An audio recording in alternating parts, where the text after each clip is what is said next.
The ZA Tech Show is made possible by Vodacom. Power to you at vodacom.co.za. And by BlackBerry. Love doing business on your BlackBerry smartphone at blackberry.co.za.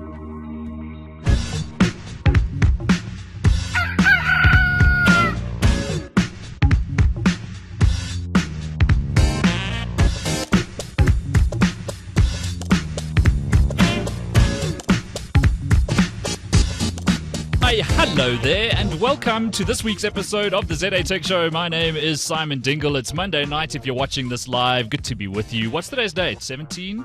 17/10. Check how quickly they jump in there. That's how clever as we are.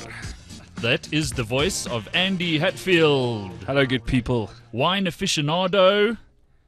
Can you spell that? Very big widget and all-round rad guy. How you doing, Andy? I'm good. Good Tonight's 2005 Nettlingshof Cabernet Sauvignon drunk out of a wonderful goblet. This is the wine we're drinking, in case you're wondering. If you haven't heard the show before, whenever Andy's here, there's wine.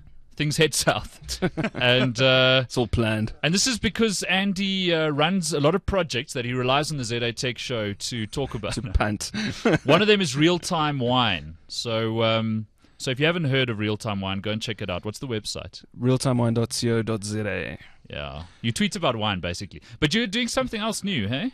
Yeah, I mean, look, I'm in the middle of a funding round for real-time wine. Excuse us. Yeah. Yes, it's hard. that means that means I haven't raised funding yet. But do you want to chat about the angel thing quick? Yeah, well, tell us about it. I will. Quick, elevator pitch. Do you want to say hello to our other member first? No, give us your Fine. elevator pitch. Here's the elevator pitch. God, I've never met anybody so reluctant to talk about something he's doing. I love talking. Really? About it. Can I talk about it? Really? So, Must I? Here's the 1.5 minute pitch. So it was an idea hatched up by Colette Simonovitz, I'm already bored. and Mark Ashton and I, and it's got to do with the Mark Ashton. He's my editor at Finweek. Yeah, not bored at all. Carry on. Thank you. Now I get some airtime. So it's everyone thinks that they know the issue with the local entrepreneurship scene, and that's that gap between seed funding, friends, family, and fools funding, and VC. So friends, family, and fools anywhere up to $1 million, and VC over 10 million, but nothing much in the middle. Okay. In fact, if you can raise $1 million from friends, family, and fools, then you've done well. And that's kind of one of the problems. There's also only one official angel network, which is angelhub.co.za down in Cape Town. It's linked to the Shuttleworth Fund. Whereas in the States and the UK, you're looking at over 300 angel networks. So right. This is kind of a connector service that is starting off in Joburg, but is aimed nationally. And we're looking at doing. We don't have a fund behind us, but we want to play much more of the connector and networking role. Okay. And looking at connecting angels to angels, which I think no one else is looking at, angels to entrepreneurs and entrepreneurs to entrepreneurs. I have friends who've tried that before. There are a couple of people who have tried it. I was talking facetiously about I think you were real being a life. So sometimes angels don't. No, never mind. What, want to talk to other angels? No, sometimes they don't. I think there's one interesting thing that we've noticed is that there's a lot of buzz in the tech sector, especially in Cape Town, about startups. So things like Silicon Cape. There's a hell of a lot of talk in Cape Town. There's a lot of talk. Jury's out as to whether stuff is happening, but there are startups coming out of it. That's what I was insinuating at all. Yeah. That's called duck and dive and deflect. Okay, where's the website? So, two websites. Well, one website you need to go to. Oh, well, you keep asking questions. Mzansigold.com. You can go there. Gold. And the first event is coming up in the next 2 weeks, I think. So just click on events on mzansigold.com, and there are a whole bunch of cool speakers. It's called an entrepreneurial finance event, so just around how startups can raise funding. I've got a great idea. Why don't you get thousands of people to do microfunding and then pledge you the money but never actually pay it? Never actually pick it up.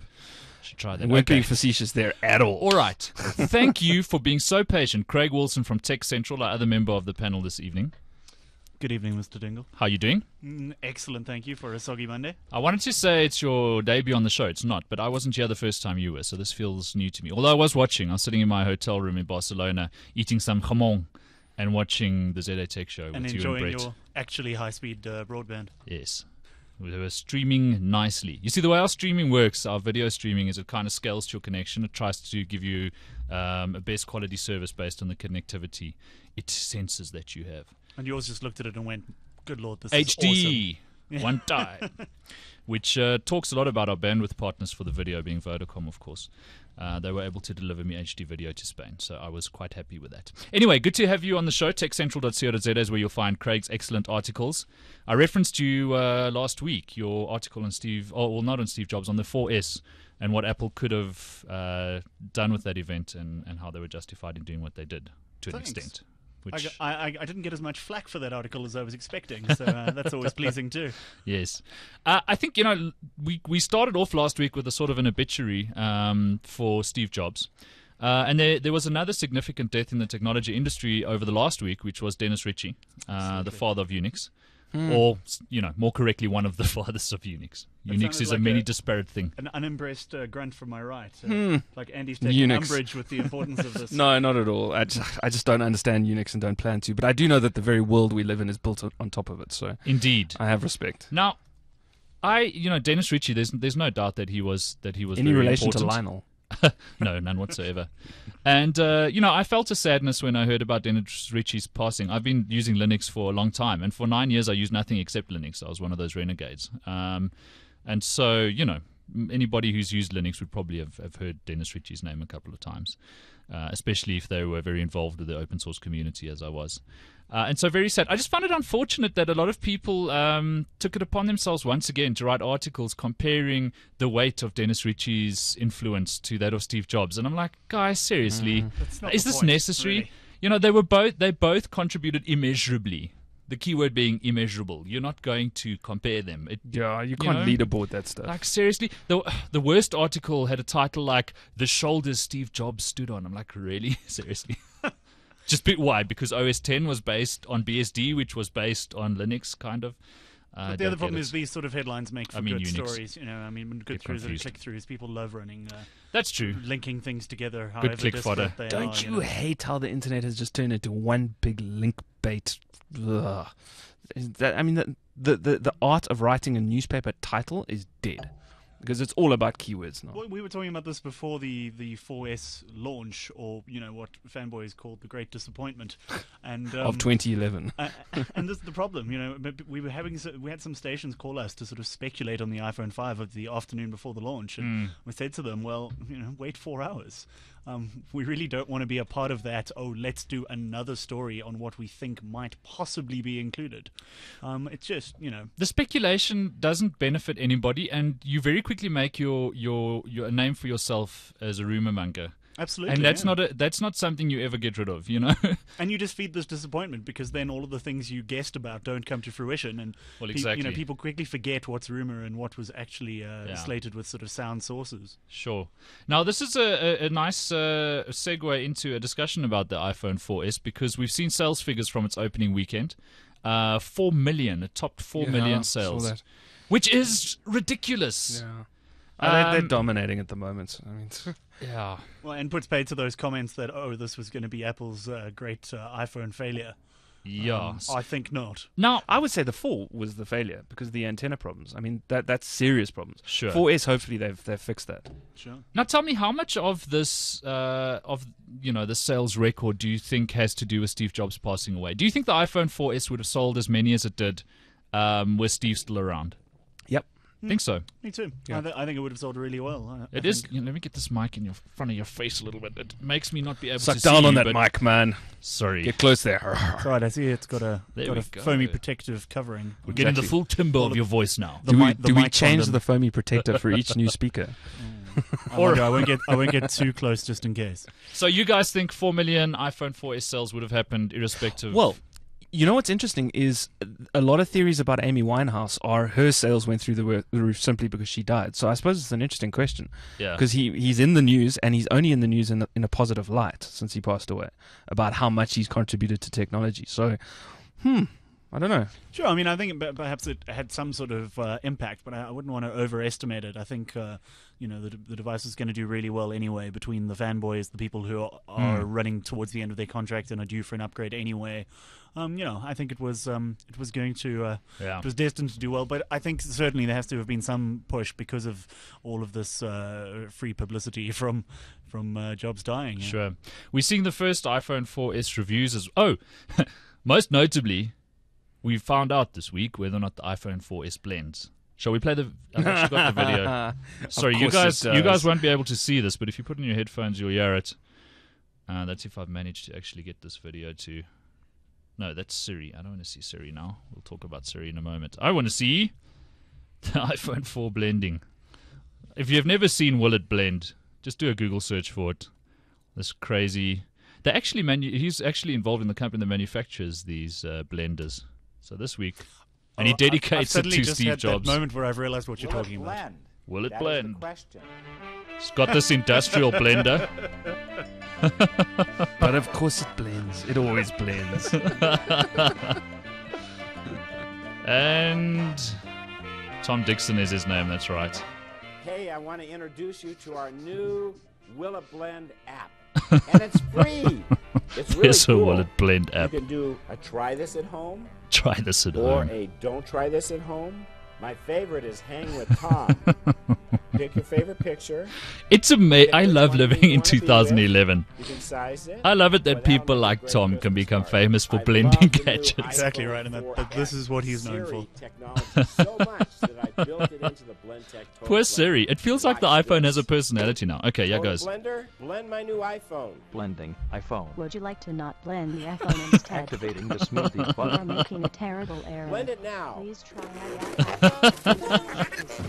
If you're watching the video, you know what we're laughing at. If you're not, this iPhone 4S has just been reduced to shreds. And soon dust. There's the smile.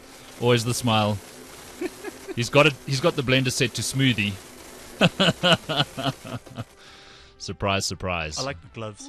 It does blend. Siri smoke. Don't breathe this. Oh, man. So, iPhone, what do you have to say about that? Gotta love it. Every time a new gadget comes out, that's the first thing I check. Whether or not it blends. Vital information. All right, but in all seriousness, I haven't gotten my hands on the iPhone 4S yet, but Siri is looking increasingly cool to me. Even if she does sound a bit like a call girl. Yeah, true. Well, that's okay. There's nothing wrong with having a call girl on my phone. You can change the voice. How do you get to her? She's not available for iPhone 4. Siri will only work on the 4S. Yeah, sneaky burgers, right? There has it's not a been- firmware update as such. So this week we did see some backwards engineering, and guys did manage to get Siri running on the iPhone 4 with the iOS 5. We've got that horrible one where you double tap or speak, Yeah. and then you say, find me something, and it Sure. dials Sam. So, I mean, there's a number of things. The iPhone 4S obviously has the dual-core processor, the A5, is it? Yeah. Which is, gives it the kind of power it needs for this sort of thing. But then also, Siri does a lot of what it does in the cloud. So it'll send your voice off-site and return you answers. And so, obviously, if your iPhone 4S is offline, then Siri will only be able to do some very basic things. But the speculation was that the reason they weren't giving Siri to iPhone 4 users was because the iPhone 4 didn't have enough beef to handle it. We've also seen this week that the 4S has more RAM. But it seems more likely that this was just marketing, that Apple just wanted to give you a reason to buy the 4S. If you can get Siri on the iPhone 4, a lot of people will go, don't really need the 4S. From a hardware perspective, you absolutely should be able to, right? Because at no point did they punt a sort of improved microphone or better noise cancelling or anything similar that might affect the actual sort of interacting with Siri.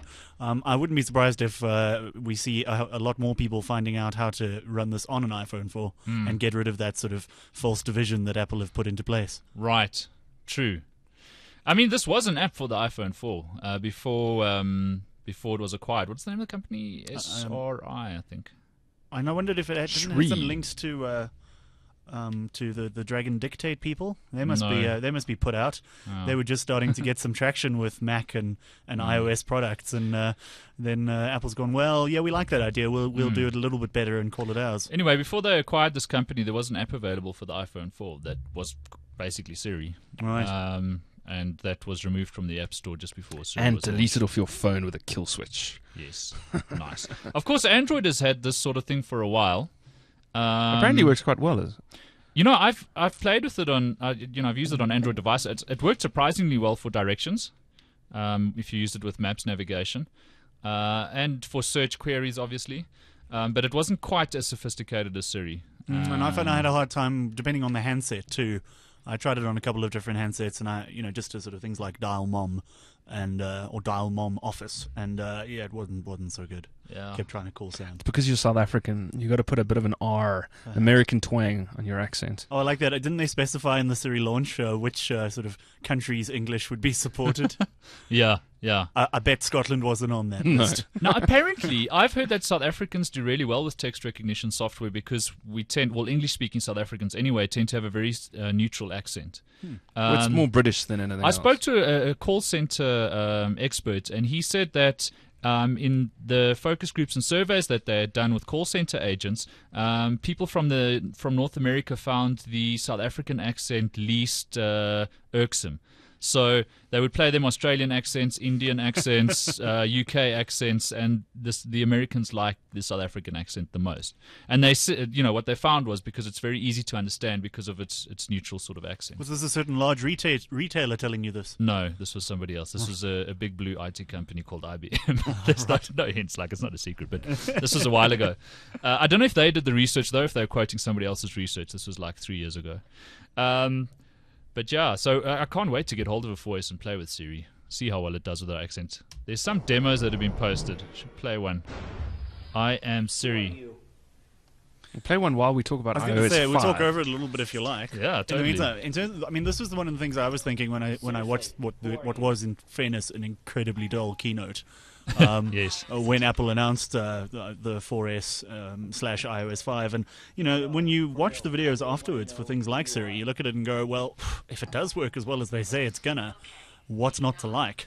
Yeah. Everyone's tried voice recognition for years, and as you said, Android have it, but I don't know about you. I don't know very many people who actually use it on a day-to-day basis. I see the odd twerp in public in a restaurant trying, but on Android, it's pretty rare. And on Android and on iPhone, I do use voice recognition when I'm driving. Right. To phone numbers, it's usually pretty good for that and for playing music. And voice control on the iPhone before was already pretty good. Siri seems to take it to the next level. But for me personally, that's the major application is in driving.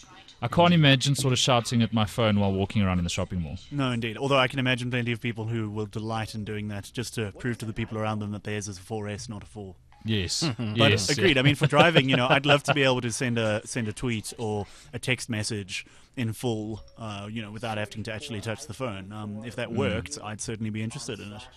Why is it that Apple are so in bed with Twitter? If you look at iOS 5, it now has... Facebook wouldn't play as nicely. Guys, they're suppose so. just... you know what? I think they're just as in bed with the Facebook. There was some disruption ahead of the But this Tim tweet Cook from keynote. the OS? It's built into Yeah. iOS. Yeah, sure. Deeply, But what would you deeply build in integrated. from Facebook? Sharing on Facebook, maybe? Yeah, post directly to Facebook. Now, apparently, according to Robert Scoble, I was reading his blog posts, Facebook was supposed to be involved in the Tim Cook keynote. They were going to show off the new Facebook app, which is amazing. Have you seen the new Facebook app for iOS? I haven't played on And it. on the have. iPad, it's incredible. It's really good. It's exactly what it should have been. I was only underwhelmed because it does feel about 6 or 9 months too late. Yes, yeah, true. But it's great. Yeah, I agree. It's a shame. Poor Friendly, they were doing a great job filling that niche, and now anyway. So apparently, Facebook was supposed to be part of the Tim Cook keynote, and they just couldn't get hold of the Apple guys the week before. They kind of went dead on Friday. Nobody could get hold of anybody at Apple, and the Facebook guys were actually quite worried that they'd upset somebody. When really what was happened, and this is speculation, of course, was that Apple's top executives knew Steve was passing away. So the doctors knew this was going to happen any day now. That's also, and once again, this is speculation. That's also why people are saying Tim Cook looked a little bit sad and very subdued on the stage. He knew that while he was standing there doing this, Steve Jobs was passing away. And so the keynote didn't go down exactly the way it was supposed to, but apparently Facebook was going to feature there. Indeed, it was meant to. Yeah, that was another one of the rumors that didn't come to pass. But I don't think one could say that Apple's sort of friendlier with Twitter than they are with Facebook. No. Oh, but come on. They built it into the right click on the desktop OS. Yeah. They've now embedded it into the operating system, so you can tweet from anything. Look, I think can't do that for Facebook. Some kudos to Twitter as well. They've obviously managed this relationship and fostered it and done what they need to do from their end. I don't know. It's amazing seeing Facebook sort of add features and change things in the wake of Google Plus. Hey? Now who's copying We've who? seen the impact. Sure. And that is, one of the best things about Google Plus is that it's forced Facebook to make these changes. Yeah. Like the whole thinking about circles and groups and Yeah, and who you share with. I mean, that's something in fairness that you wonder why they didn't get to ages ago. Right. I suppose in part too because it was probably beneficial for them to just have you share with as many people as possible. yeah. Are you guys? This is another piece of news we saw this week was Google Plus crossing the 40 million user mark. Really? Yeah, I know it's been growing. Are you I guys saw using it? Buzz closing down. I asked today on Twitter who's doing what with Google Plus, and for the most part, people who replied to me said they had used it in the beginning, but that they definitely weren't using it anymore, Yeah, and that it was very spammy. That was the other big thing that came through. No, I don't find it spammy at all. I think there's a fairly good level of conversation on it, but it's just nowhere near the volume of Twitter in South Africa. Yeah. So Yeah, I found that I have a couple of friends who've embraced it wholeheartedly, and they've moved essentially their whole Facebook lives to over to Google Plus. But yeah, personally, and the vast majority of people I speak to, I sort of looked at it at first, used it for a couple of days while I was sort of interested in it and trying to find out more about it, and now I go on, once a fortnight maybe.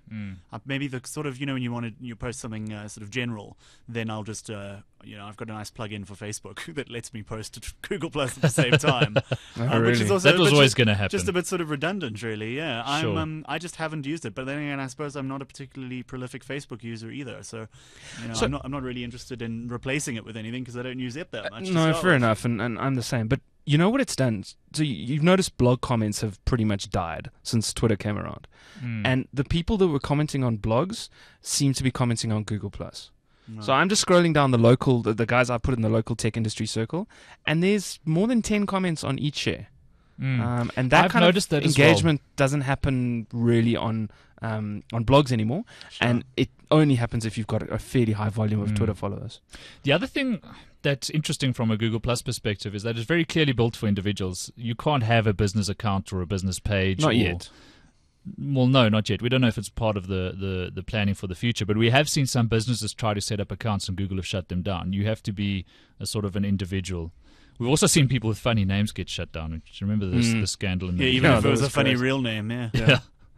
But so I think at the moment Facebook is where you go if you're a business, and I of I course. have a fan page as well. Not because I'm a big deal or anything, but just because I don't want to have 5,000 friends on Facebook. Like I only want to share with I used to try and get clever with lists before, and it becomes unmanageable. Yeah, I'm thinking of creating a list on Facebook. I've got 750 friends, of which I know 100 of them. Yeah. So I'm thinking of creating a real friends group on Facebook.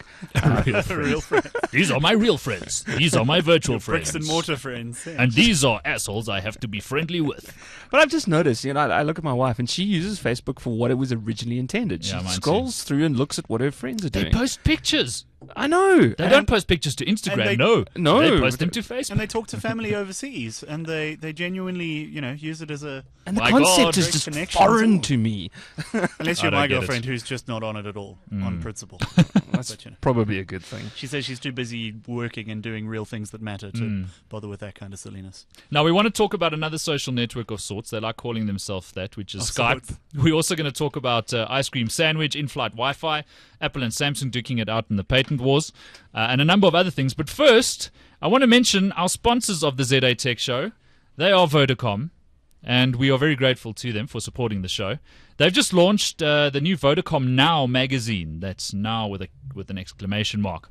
It's a consumer lifestyle publication. It's distributed amongst Vodacom's contract customers.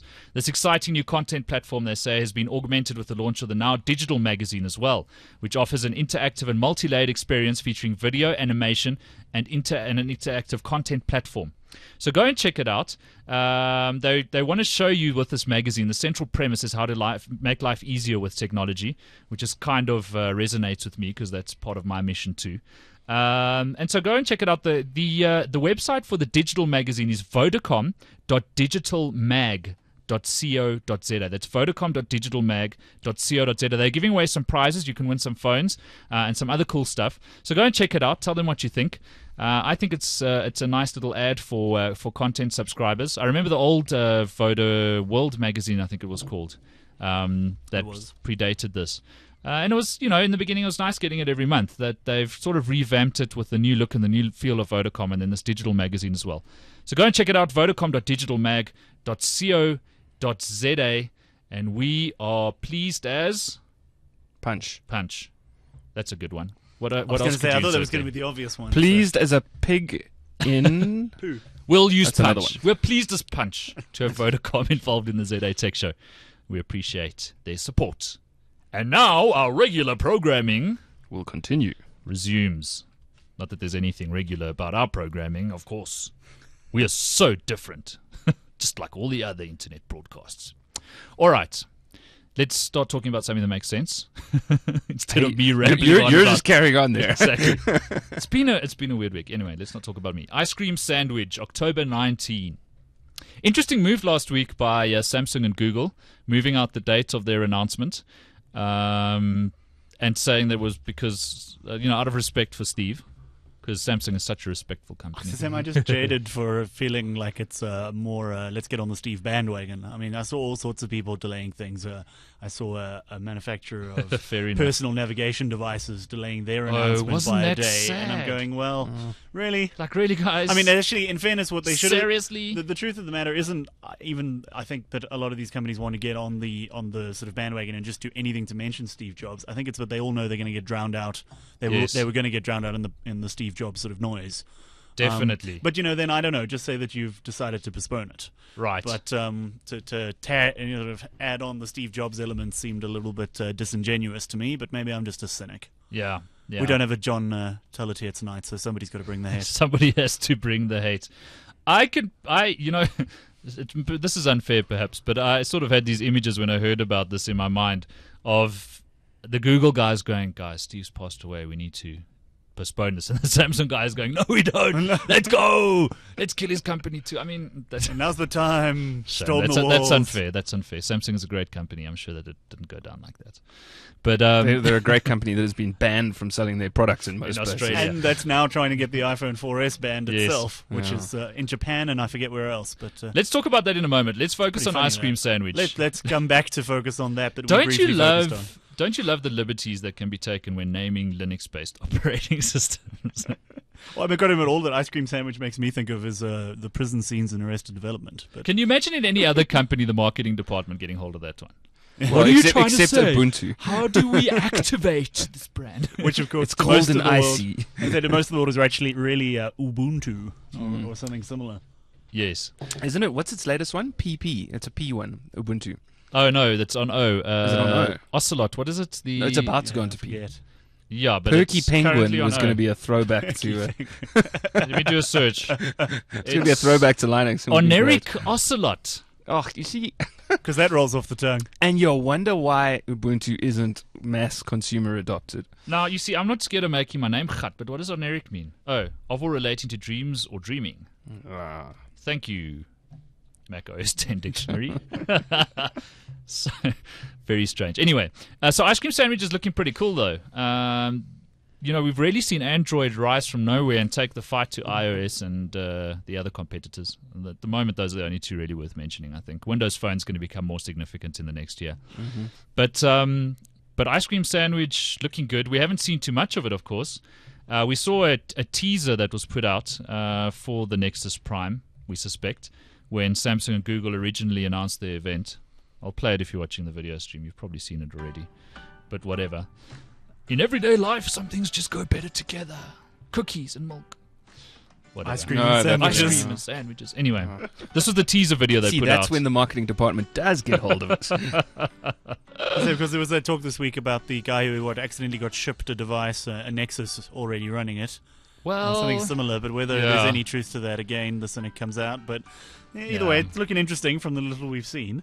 Google and Samsung deep in bed. It's interesting. I wonder Spooning. where this puts Motorola. Who's the outer spoon? Well, I was going to say, I think Motorola's just found itself as middle spoon. But yeah, that is true. Yeah, it's I don't know where this leaves Motorola. I mean, Well, Motorola is Google, I suppose. yeah, now that they're sort of Yeah. joined at the I hate hip, not crotch. They Hip. clearly still need an innovator like Samsung to get these devices out to mass market. But I'm looking for. I mean, I'm really interested to see the next batch of Motorola's. You know, even before the deal was made, I, for one, thought that things like the Atrix were really nice Android devices. I'm quite eager to see what comes of them being all the more cozy with Google. The Nexus S was easily that and the HTC Sensation. I'd say those were my two favorite gingerbread devices. Yeah, the Sensation's great. I love the Nexus S because of the fact that it was vanilla Android, and we saw that all of these customizations that HTC and Samsung and others do, they don't really add much, do they? No, they don't. I mean, a lot of the overlays I find are just more burdensome than anything, really. I kind of want them to just get the base one right and then leave people to stick to that. Jeez, it's difficult these to widget choose things? operating systems at the moment. Yeah, these sort of overlays, like Touch Whiz from. Oh yeah. what was that? That's the Samsung most and- disgusting name ever. The more that I know, it's horrid. And then when you pair that with ice cream sandwich being very friendly food for kids, An ice cream sandwich with touch whiz. Put it in your mouth. It Whoa. just gets, Wow. just gets out of hand. So I want to ask Andy a question. Sure. As an ardent, hardened, dyed-in-the-wool iPhone user, what would it take to get you to move over to Android? So I played with the Motorola Zoom quite a lot. The Android And it tablet. just the Android tablet had honeycomb on it. I was just having filthy thoughts, but yeah. Yeah.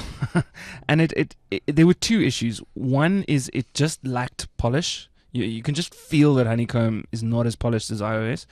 And two is the battery life is terrible. You have to know how to hack that operating system, turn off running tasks, and minimize battery this and battery that. It just got too complicated. So they needed to be more polished. I don't think form factor to the mass consumer is as important as Apple thinks it is. I think that Galaxy Tab is fine. I think the Motorola Zoom was a tad heavy, but it's okay.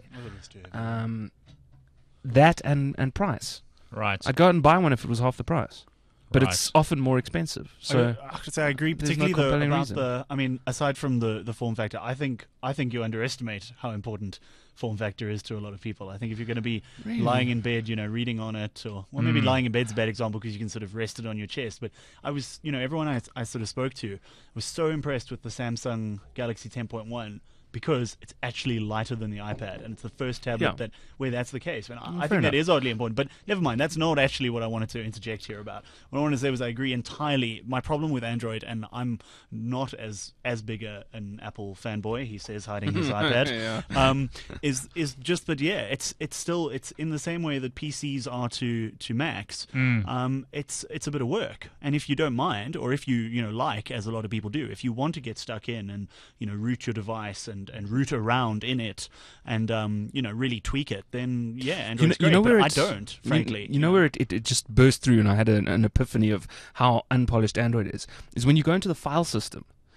Because that's because file manager and it's right on the home screen. Yeah, sure, and then you see sure. all these complicated named directories with system files, and the average user I don't think knows what files are anymore because they're so used to using iOS devices. True. Even Windows has got considerably better with how it handles files. You sit in your My Documents directory and you never leave it. Look, you guys have got a point. And also I watch my youngest child, who's 3, with with an Android tablet. On the iPad, he unlocks it and starts doing stuff. Right. On the Zoom, he'll kind of, what the hell is this now? He can't even unlock it because it's not intuitive that you have to drag the lock That to the circle. to the edge. Yeah. I mean, So then you show him how to unlock it, and then he's like, okay, he's got that, but now where the hell are his games? And and that's not necessarily a bad thing. Maybe there's a scope for because hopefully not tablets too for many adults. 3-year-olds are buying tablets. But no, but I think that's exactly the point. Is they just aren't, Android devices just aren't as intuitive. They're getting much better, and in theory, I love Android. I think Android's far more sort of intellectually appealing than the walled garden approach. But it's not. But this is the problem. The walled garden approach works, and frankly, Yeah. I don't have time to mess around. I mean, I do have the time. I just don't want to spend it that way. Do you think Microsoft, in that regard, is a bit of a middle ground between iOS and Android? From what I've seen so far, absolutely. It's I'm more of with an you. open garden. Still curated, Curated, yes. Still that's somebody very who good. kicks your ass back into the garden Still when you try and leave it. topiaried. Yeah. Although I must say, just browsing around on the US Windows Phone App Store, you just come across a lot of crap. Yeah. They're missing a couple of filters, I think. And even the iStore, whatever they call it, the iPhone App Store, is starting to have the same problem. 173,000 apps, of which 3,000 are good. Yeah. So it's just it's curation. Yes. I don't know. I think Android has a way to go. If there's any way that could come out at 90% of the build quality at half the cost, I could convert. Look, you can save a lot of money using an Android, that's for sure. Yeah, that's No, true. but You also Wow. get an But open not an Android marketplace. tablet. Well, They're the more devices are expensive. cheaper. Are The they? apps tend to be too. Sure. In fairness, I mean, you don't have to buy iOS apps either, True, I suppose. except the Dawkins one, because you can't find that cracked. I Jeez, believe. it's amazing, eh? I don't know. I It's his can't new find book. it cracked. What's it called? No, I really, the beauty of reality. Yes, Beauty of Reality. Oh, Yeah. Magic of Reality, isn't it? Something like there's something of reality. Either Anyway, way. apparently the app's amazing. I haven't. I've seen pieces of it on. Yeah, I've demos just seen and stuff, screenshots. but- It looks great. Anyway, but yeah, I mean, this is the point. You know, Diversions. you don't have to. Just as you don't have to pay for Android apps, you don't have to pay for iOS apps. There are always workarounds with this. But look, 98% of people just want to buy a phone, take it out the box, put in their SIM card, and do what they need to do. Absolutely. And so, you know, if they're using Android, questions like why are there no games in the App Store, and then the discussion about setting up a US iTunes account, those disappear because all the games are in the Android store, all the prices are in Rand. It's very easy to understand. It's very easy to pay. It's very easy to get your apps. And I think it's going to benefit Android in the long run that they've taken a global outlook on this. You know, there are reasons why Apple Apple wants to play ball. I think Android's probably not playing ball with the Film and Publications Board in South Africa. They've probably gone, well, we'll wait until they come knocking. We'll Whereas wait till we get the Apple's slap gone, on the wrist. Yeah, we want to play by the rules and make sure that we're not going to run into trouble down the road. More conservative. Apple is conservative, aren't they? Sure, but then also by the same token, Apple have been thoughtful enough on their own help forums to put up an explanation of how to set up a non-local iTunes account. Oh, really? Yeah, I thought it was just sort of out there, and then when I was looking it up to explain it to someone, it was actually in the Apple forum Really? on how to. Well, I mean, Apple Forum. yes. Okay, not an official. No, but I mean, they haven't taken it down. I mean, I'm not saying they entirely sanctioned it, but they haven't. Sure. They haven't removed it, and I suppose part of it too is they're going, well, we kind of want you to be able to. They did to lock buy accounts. But you know what? The accounts they locked earlier this year, I don't think it had anything to do with the fact that people were opening up iTunes accounts in the rest of the world. I think it's because they were using address generators, and there were multiple accounts for one address. So from an auditing perspective, Apple shut them down. I don't think it was because they knew they were internationals. Well, I've got to admit, I mean, this is one of my few annoyances with Apple is because of certain apps that are only available in certain stores. I've now found myself laden with 3 iTunes accounts, and try updating stuff. 'Cause every Oh, time it God, wants that's gonna to be a say, pain. you've got to do a little bit from this and a little bit from Yeah. that. So I'm actually thinking of trying to cancel 2 of them because it's starting to drive me a little bit crazy. That it does. Anyway, small price to pay. Definitely. This is a middle class problem. Yes, definitely. Microsoft Tech Ed in South Africa is happening as we sit here. It That's is. where Brett Haggard is and some of the other geeks you see on the show quite regularly. Aki Anastasio, I think, is down there as well. Stephen Ambrose. Indeed. Duncan McLeod. Duncan McLeod is there, yes. And apparently, I've just seen some of their tweets today. Apparently, Azure coming to South Africa next year. Now Whatever. everyone has a cloud service which no one understands. Awesome. Azure is a very tricky name. The blue It will. sky. Anyway, Yeah. the platform, I was the gonna say, foundation for I've got a clouds. cloud service that I understand, but I think I might save it as my pick. You pick. I don't know. I'm underwhelmed by iCloud. I hope that's not I'm raining on your thunder. Not at all, because I'm below underwhelmed. It's I'm not sure what's confusing beneath as hell. that. I don't and know what's underwhelmed. But Well, let's talk I'm about down that. there. Let's rewind a bit and talk about iCloud. And iOS 5 in and general. iOS 5. yeah. I was a mobile Me user, so I saw it slowly sort of morphing into iCloud.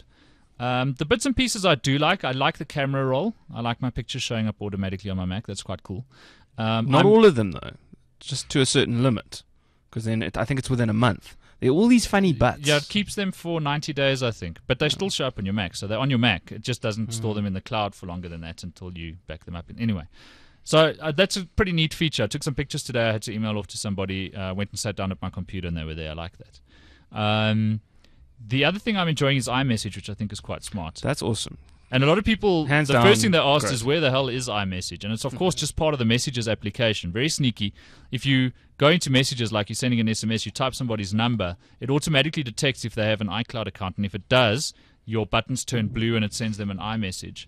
Otherwise, it sends them a normal SMS. I think it's just great. It's genius, and it's going to really screw with BBM and WhatsApp and a whole bunch of people, and I dig it. Yeah. Yep, I think it's right. And that's, And MTN just again, lost at least 50 Rand a month from me because I now iMessage my wife instead of SMSing. Well, I mean, yeah, WhatsApp, They make it up in data. I haven't made it. Yeah, my bill has dropped dramatically in messaging because of things like WhatsApp. I think the iMessage. I mean, this is again why it's so good is that. WhatsApp I would have felt had a much bigger base, especially because it's cross-platform. But what makes iMessage such a winner is the integration. Yes. It's just because it's so effortless, and that's what always wins in these sort of scenarios. Is if I don't have to do more work to do it, and it saves me money, well, what's not to like? And it does that's the one thing it does that BBM doesn't do is that integration with SMS. Yeah, absolutely. And it's nice for sending pictures as well. And it's nice to have your messages again. Like that integration means you don't have 3 different sort of inboxes that you're juggling. Yeah. It's so great to have those all together. I'll tell you what isn't great about iCloud is the mail side of it. Look, Well, it's a really decent IMAP service, but you have to use your @me.com address. You can't use any other address. You can set up 3 aliases, but they have to be @me.com. You can't do nearly as much as you can with Gmail. So I use Google Apps for myself and my one employee. We use that as an organization, and Google Apps is amazing, and I can do some really clever things with Gmail and forwarding and adding addresses from other domains, and that kind of stuff is just not in iCloud. So it's great for an individual. It's great for somebody who needs very basic email, no bells and whistles, and maybe that's what email should be. But for me, I need that little bit extra that I get from Google. So I'm not using iCloud's mail service. The calendar's fine. It's pretty standard CalDAV stuff. We already have a calendar in the cloud. Yes. And most people have a calendar in the importantly, cloud. one that will work anywhere with Yes. any device. Correct. Now, if you don't have an Exchange calendar, which 80% of people have, you have a Gmail calendar. Which is an I'm in Exchange the calendar. other 20%, but yeah. And Yeah, actually, you don't have Exchange or Gmail. No. Sorry, I do have Gmail. I'm in the Gmail. Exchange is a mass consumer one because it's used in corporates. well, and Google uses Exchange for their mobile syncing for their services Correct. anyway. So You know what grates me about, and there's some great stuff. I love the notifications, although it's a battery hog. It's a huge battery hog. I love the iMessenger. I think there's a lot of cool upgrades to the UX. You know what grates me a little is that Apple feels complicated now. So we've got a cloud, but we've also got the Google Cloud. Then we've got iTunes Match, which is a cloud service, but it's an iTunes Match. There are 2 different sets of fees that you have to pay. You can almost see the iTunes guy going, now the iTunes business unit needs to show revenue on their next report, so we want to charge a different fee to what iCloud well, charges. it's a nice blanket licensing for pirators as well. Yeah, and then and there's just a couple of these things where then there's you've got an iPhone app store, you've got an iPad app store, you've got a desktop app store. Then we've got 3 app stores, and it's just starting to fragment a little, and that grates me because I've always talked about it. If as that level of fragmentation drives you wild, then stay away from Android. I know it's another problem. But speak to normal people in the street, and they don't understand iCloud. Right. They really don't. They don't know what it's for. They don't know how to switch it on. Yes. They've got all those things switched on, and they don't really know what it's doing. There are some upgrade problems. So Yes, there definitely are. my iPhone 4 was seamless. Hey, listen, this whole Apple thing's just work. I mean, as somebody who drinks the Kool-Aid, I will be the first to admit that Apple things do not always just work. They're When they certainly work, they easier. work. They're certainly easier to get working than most and things. it's But also why I haven't messed around with certain things. First, frankly, I haven't updated to iOS 5, and it's been a very deliberate decision. Yeah. And I've put it off. I've just deliberately just decided to put it off for a couple of months. If I had an iPhone, I think things like the notifications would mean more to me. But the Yeah. pop-ups don't bug me so much on the iPad. And the problem is, I've got certain things that I've paid for and that I want to work. Yes. And that I'm not prepared at the moment to deal with the Yeah. hassles of risking it not working. Ooh, that's another thing I'm enjoying in iOS 5 is reminders, especially location specific. So you can go, when I'm here again, remind Have me. you found that Isn't those that- work though? Because I know I saw a couple of 4S tweets about only, people isn't it? having that not no, working. it works on the 4. Does it? It works for me. So I set a reminder that when I got back home, I was traveling around a bit. When I got back home, I needed to do something, and it worked. I drove around the corner, so it was like 100 meters off, and the pop-up came up. Okay. So look, I mean, obviously, if your location dot is a little bit off, then it's going to fire off at the Or wrong if you're time. trying to be too specific, yeah. Maybe. I mean, it's a general area sort of thing. It's that complication thing that bugs me. Anyway, Well, enough this is the other about challenge too, though, is how do you incorporate more and more functionality and still keep the sort of user interface and the experience as sort of simple. I mean, True. it's really difficult to juggle that, and obviously you have to keep including new functionality, or people aren't going to buy your 4S, 4Z, Yeah. 5, 5.1. So I have one question, and then you can move on. iTunes Match. Thank you, Andy. Well, it's very nice I'm of you. I'm just giving you permission. You may listen or not. I brought the wine. You will submit to Exactly. my rule. Have some more. Last question on iOS 5. iTunes Match, when it comes. One of the cool things I hear it does is that it matches your library, and every song that it has, it will then allow you to get the 260-bit version or whatever it is, the much higher quality version of that MP3 or AAC. Potentially, yeah. Am I allowed to subscribe to iTunes Match, match my entire library, delete my old library, and re-download everything in the new higher quality format, and then unsubscribe from iTunes Match? No, I think when you stop subscribing, You lose the license to the new quality. I files. believe so. I don't. I'm Oh, not. Do you I know? thought so. Do you know more about that, Craig? I'm not sure. Good question, but I. That That'd would be be my I normally guess. stop That would off be telling amazing. people that Apple's I found I'm a way sure to make your pirated collection legitimate. Yeah, I'm for sure a subscription somebody. fee. I'm sure somebody in the chat room will answer this definitively. I know that most of iTunes' music is now DRM free, so maybe I'm wrong. Maybe you will be able to do that. Because that would be great. I mean, upgrade a collection. Because remember, Look, 5 you have years paid ago, for it, eh? Yes, well, 5 And years it's ago. not an all-you-can-eat subscription. It's an actual license for that song. So I'm going to go back and say yes. You probably would be able to keep the music. I mean, the Hang on, so the sorry, this is example. only the stuff that can match to stuff you've already you've already bought. got. Because isn't the whole point about iMatch, though, that it will match all this other stuff that you've got from, in inverted commas, ripped CDs and the like? It'll match everything in your library. And that it'll upgrade those Yes, as well. yeah, yeah, so, yeah. I mean, how does Well, it that's going to Andy's treat? question. How is it going to treat the material that? Well, exactly. That you didn't Can go I for, right? can I delete my local copy, download the new copy, and now have beautiful quality versions of everything? Because remember, it's crazy. 5 years ago, when we were ripping our CDs so that we could play it on our iPods, okay, our real bought CDs with good covers and pictures on them and everything, we would rip them at 96 or 128 because the storage wasn't there. Sure.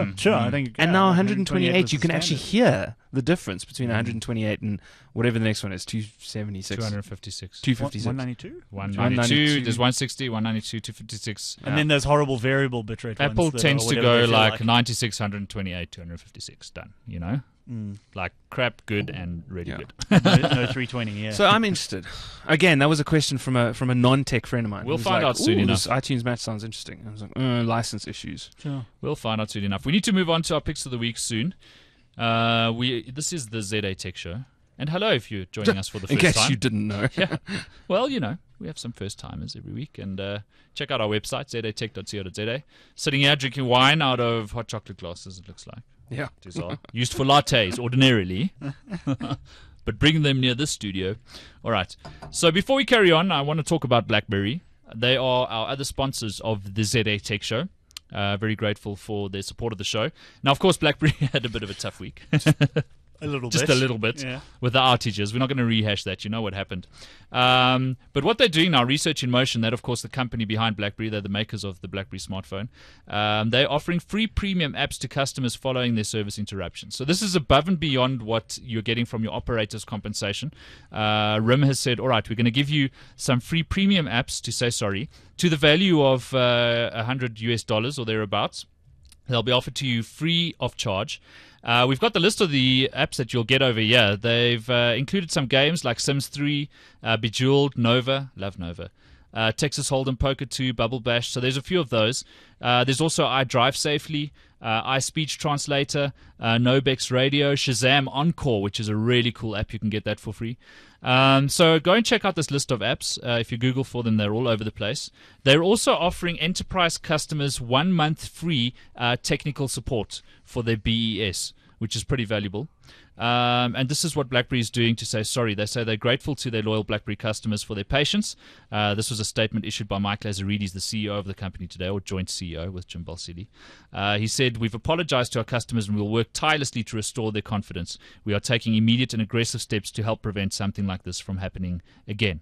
So go and check out those free applications. Apparently they'll be available from this Wednesday, which is the 19th of October. Also check out blackberry.co.za, and we're pleased as Punch to have BlackBerry involved in the show. We're very grateful for their support of the ZA Tech Show. And now we'll do our picks of the week, shall we? Running out of time, so we may as well. Hey, Let's. where shall we start? Andy Hadfield. I can do it. Mine's fairly easy. I sent you a direct message if you want to bring up some screenshots. Okay. So I'm picking something which isn't out yet, but I'm very geekily excited about it. Quite embarrassingly so. It's the follow-on to Elder Scrolls Oblivion. I don't know if anyone played Oblivion here. I didn't play Oblivion. No, I didn't. Did you have a look at it though? I did have a look at it, yes. I mean, I've got friends who are big Elder Scroll fans. Yeah, I mean the I'm only graphics on about that 6 thing, foot, just under. the graphics on that thing were just absolutely incredible. So funny. I mean, it was the game where they used the metaphor that it was the one game where you would get on a horse and you would ride it out into the hills just to have a look. And you must understand how well they've done a game if you can just ride a horse look around at the scenery, yeah. to look at a scenery in a game. Right. And this is the follow-on a couple of years later, three or 4 years later, I think, maybe more. Mm-hmm. And it just looks astonishing. Okay. It is a massive. I think the game world is. I stand corrected here. Ooh, he has a gameplay demo. But I think the gameplay demos are just crazy. I think it takes, in Oblivion, and it's roughly the same size, except there's more mountains, it takes about 35 game minutes, or 35 real-life minutes to walk across the entire game. What? That's crazy. It's crazy. It's huge. And there's dragons. And you can fight dragons. It's all happening. Oh. So I think it's out on the 11th of the 11th. The map is 16 square miles. 41 square kilometers. Jeez Louise. I mean, it's just absolutely ridiculous. And they've really... Who has time? No, I know. I'm seriously... I don't have time. Try to get into Dark Souls this week on the Xbox. It's like, I'll tell you who has time. Students. Yeah. The last... The Oblivion... Kids, man. Oblivion was a while back. And it sucked about 140 hours of my life. What? But that was before I had thoughtful how it kids. keeps track of that. Yes, I know. And they said they design it for the average player who can spend up to 200 hours on this game. That'd be Jeez. average player. Wow. And that's not even half as scary as World of Warcraft. I had a housemate who was Exactly. very into it. Yeah. Man, and I don't know. I'm just proper excited. 11th of the 11th. It's going to be very cool. Elder Scrolls 5 Skyrim. Is that how you... I don't know. I say Skyrim. I don't know Skyrim. whether that's right or not. Skyrim. Whatever. But the screenshots just look incredible. Yeah, we're rolling some footage at the moment, and it looks fairly amazing. Yeah. So, Anyway. So you played Elder Scrolls right from the beginning? Or No. I Was just it- started at Oblivion. Oblivion was the one that got a lot of people hooked. That kind of took it. It was Game of the Year Yeah. 2002 or something. I don't know. Yeah. Very impressive. Okay, cool. Nice pick of the week. That's me pick. We'll look out for it coming this Christmas. Of course, the other big RPG on the way is Diablo 3. Sorry, my brain failed there for a moment. Looking forward to that one. I like their simple RPGs, the hack and slash. Hasn't that one been, one of those that's been talked about for years? It's turning into a veritable Guns N' Roses album. Or a Duke Nukem. Yeah, well, Yeah, or we know we're chicken, going yeah. to see it. I think they said second quarter next year, first or second quarter next year. The chat room will correct me, but it's coming. Okay, cool. Craig, do you have a pick this week? I do have a pick. No hate, I'm afraid. I was sort of trying to think of a pick on the drive here. but I thought, You don't have to worry. That's that's all right. We'll keep it upbeat this week. that's John's thing. Yeah. So my pick this week is a cloud service Okay. for my sins called Zovo. And I spoke about it a while ago, but the reason, in my own capacity and to other people, but the reason I bring it up now is that I've been using it for about 6 weeks now, which I feel is a decent sort of test run. And so far, I'm Who has the thoroughly time? impressed. 6 weeks. Well, that's the idea. That's the whole point, is that there is very little time required. So essentially, Zovo's punt is that they will back up everything you want. Kind in of the like cloud. Carbonite. Yeah. For I say a nominal fee. They had a launch deal, and once every now and then they run a promo where they give away some free accounts. But even their basic account, their basic account's £20 a year, right? Jeez. Not a month, a year. So British company. Yeah, and at the moment only based in British data centers, which might worry some, but obviously working to expand on that. It's very much a startup. But for $20 a year, £20, their basic package offers you, firstly, unlimited storage space. And they're not kidding. I've actually spoken to the guy behind it, and he obviously is trying to see how much he can push to it, and he's really sort of testing it. And, at last count, he had personally backed up sort of 4.5 terabytes of info. Wow. At the moment, I've only got Upstream, that would take, 6 years? That's the problem here, is that I've been backing up for about a month now, but it's not every day because I'm doing it from my laptop, so I'm only doing it at night. Look, I'm up to about 16 gigs. Once you have that initial backup, though, it's just sort of Well, exactly, and that's why I'm recursively- doing it. And what impresses me most about the service is that I'm on 71, by the way. My Carbonite update, 71 gigs up. well, there we are. The integration is also just really good. It's as with Carbonite, it's all pretty effortless. It monitors folders in real time. It makes changes, and as you said, the real challenge at the moment is how to just get the data up the first time. What's the name again? It's called Zovo. Zovo. .co. .co. Yeah, exactly. And I just think also that it's worth watching out for their odd promotion, because I managed to sign up on one of their free accounts, and it's similar things, like they've got an app for iOS devices. So I have the it looks very much like Dropbox. I have that installed on my iPad, and I'm trying to burn through some data because I got one of those 8 or 10 gig packages. Yes. And so I now stream music to my iPad without any problems. So, I essentially... From your backup in the cloud. From my backup in the cloud. Yeah. So, what I'm doing, and never mind iCloud, or, I don't want to be locked into the sort of iTunes system, and frankly, I had to test iTunes. So, this way, I'm just backing up all of my own existing... You've just become very popular with the chat.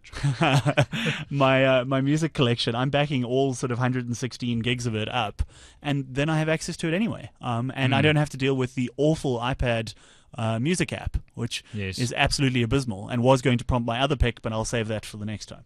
Okay. The pricing is very similar to Carbonite. Right. Yeah, I've got it up on the screen at the moment. They're very progressive. So storage space unlimited, whether you take the Pro account or the normal one. Bandwidth unlimited. Transfer speed unlimited. Unlimited amount of computers you can install it on. That's Very cool. Very cool. Carbonite is 1. Really, the only difference between the basic and Pro account is things like being able to edit your documents online, Facebook and Flickr integration, that kind of stuff. And FTP support, and a lot of things that actually, in fairness, I can't envision 95% of people needing. Well, and in that case, it's less than half the price of Carbonite. Yeah. And incredibly flexible. I speak about it because I'm terribly cynical about these things generally, but I've been using it for 6 weeks. I've had a thoroughly excellent experience of it. Okay. And I feel like that's the real test. I've used it, and so far, it's great. Well, good luck, because it's going to take 6 months to get your data up. You can go back 10, 12 Z8 Tech shows when I started Carbonite, and I'm about 50% up. Well, this is my problem, is also, unfortunately, I you- wanted to do it off my desktop, and my desktop is out of commission at the moment, so I only do it at night with Yeah, my I got the laptop, same and I problem. leave it overnight. But yeah, I've estimated it's going to take me about another 5.5 months if I'm religious, and I won't be, because I'll be a bit useless. So I'm estimating eight months to get to everything get it up. That's Yeah. crazy. But once it's up, and then I can stop chrono syncing with my other external and sending it off to an offsite location so that I have a redundancy option. Upstream bandwidth is a big inhibitor in this country. I'm testing MTN's LTE connection, and you're seeing great upstream speeds there. Some of your HSPA Plus connections are almost synchronous as well, which is great. But Oneiric talks about this a lot.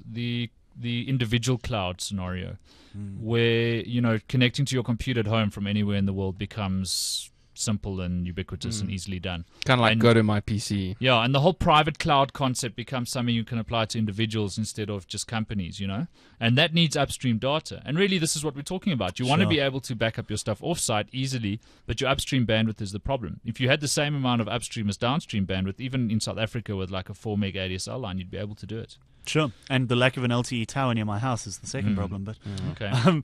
but exactly, this is the problem. The upstream, now I'm chronically aware of it. Also, even I've noticed it with things like Dropbox. Sometimes I will download an album on a different computer. Yes. And then bump it into Dropbox so that I can get it, on my other machine. Right. And the upload of, say, 100 megs, takes sort of 40 minutes. Yes. But then as soon as it's up, it syncs onto the next machine in, 3 or 4. And sorted. It's just it's the down it's the getting it up in the first place that's the problem. And Right. I think we're going to start becoming critically aware of how much of an impediment this actually is.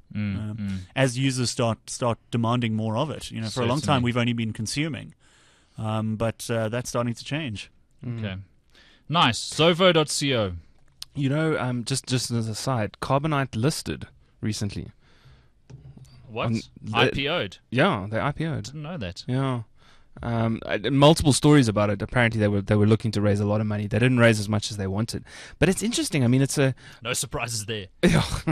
no. I think they did pretty badly. That's a great actually. service, but I mean, for Yeah. investors, it's Well, that's the thing, hey, and it's a a bit of an ask. IPO of a backup service. Right. I mean, their capital expenditure and requirements. It's a bit of a strange candidate for a listing, I think. Anyway, interesting play. Yeah, it is curious. I'm I I'm like- just I looking it like- up. I want to try and see what their I've been what using the share price has SugarSync done for a since the lot- launch. long yeah, time. you've been a I- SugarSync fan. I use Dropbox for sharing files, and I use SugarSync for SugarSync. backing up my own SugarSync. documents and things.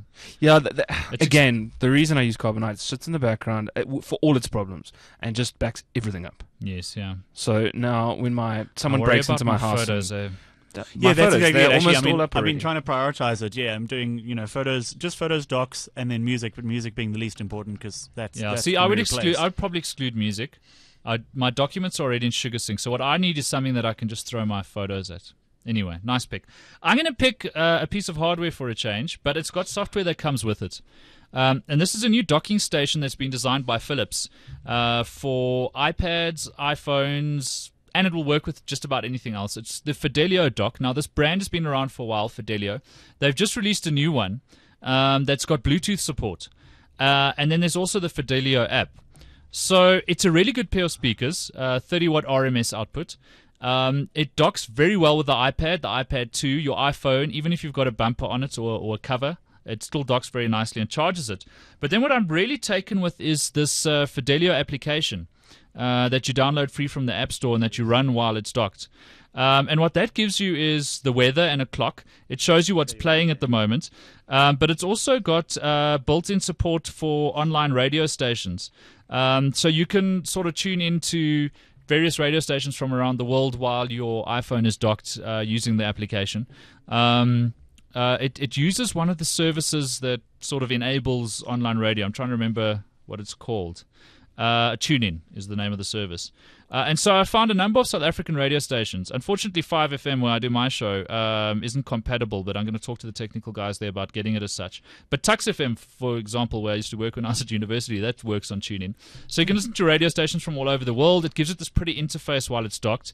And then the Bluetooth is really cool because you can sit, anywhere within a sort of a 10-meter radius and play sound through these speakers. And it'll work with anything that does Bluetooth standards for audio streaming. So I tested it with iPad, iPhone, tested it with a BlackBerry, tried it with my laptop, it was a little bit dodgy, but works really well as a Bluetooth set of speakers. The sound quality is amazing. It's not cheap, it's about $2,500 if you can find them. At the moment, I think there are only some hi-fi corporations in SA that have them. But then they also gave me the Fidelio Primo to try out. This is a 100-watt RMS system that will blow you away. It's got seriously big sound for what it is. It's a beautiful wood cabinet that it's built into. Also docks the iPad very nicely. So really decent set of speakers for your iDevices primarily, but you can plug in other things. It's got an audio jack. And then this Fidelio application, which is a nice value add. Although I think most of these docking companies are doing that at the moment. So check it out. Looks quite nice too, going on that. Yeah.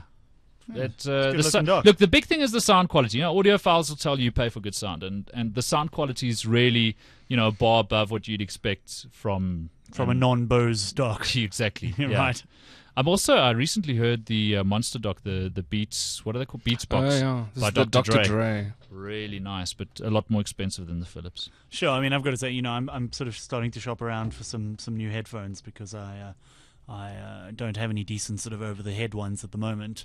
But, yeah, I mean, you look at things like the Beats and you go, oh, great, but I'm just not going to spend that kind of money on a pair of headphones. Yes.